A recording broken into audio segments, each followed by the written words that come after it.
মনোবীক্ষণ polyclinic, চিকিৎসার জগতে এক দশক। এখন এখানে সব বিষয়ে ডাক্তারবাবু একসাথে তলায়। ফোন করুন 7477999515 এই নম্বরে। দুর্গাপুজো কমিটিগুলির জন্য সরকারি অনুদান আবার বাড়ালো রাজ্য। গত বছর পুজো কমিটিগুলিকে দেওয়া হয়েছিল 70,000 টাকা, এবছর তা 85,000 টাকা করে দেওয়া হবে বলে মঙ্গলবার ঘোষণা করলেন মুখ্যমন্ত্রী মমতা ব্যানার্জি। শুধু তাই নয়, সঙ্গে বিদ্যুতের বিলে ছাড় বৃদ্ধির কথাও ঘোষণা করলেন মুখ্যমন্ত্রী। আগের বারে ফায়ার লাইসেন্স সহ সমস্ত সরকারি ফি মকুব করা হয়েছিল, এবারেও সেটা বজায় থাকবে।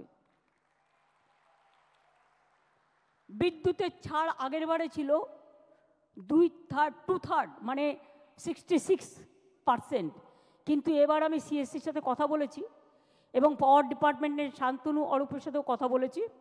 আমি বলেছি 66% হবে না, 75% ছাড় করো, কারণ বিদ্যুতের দামটা একটু বেশি করে দিয়েছে। আর গতবারে অনুদান পেয়েছিলেন কত, এবারে তাহলে একটু 50 করে দিই, আস্তে আস্তে ওঠো। স্ল্যাব আছে না, প্রথম যখন শুরু করেছিলাম 25,000 দিয়ে, ঠিক তো?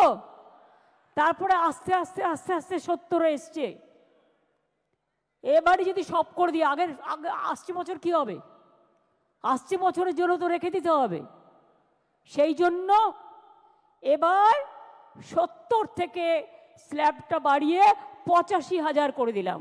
আগামী দিনে বলে রাখলাম, আগামী বছর এটা 1 করে দেবো, ঠিক আছে?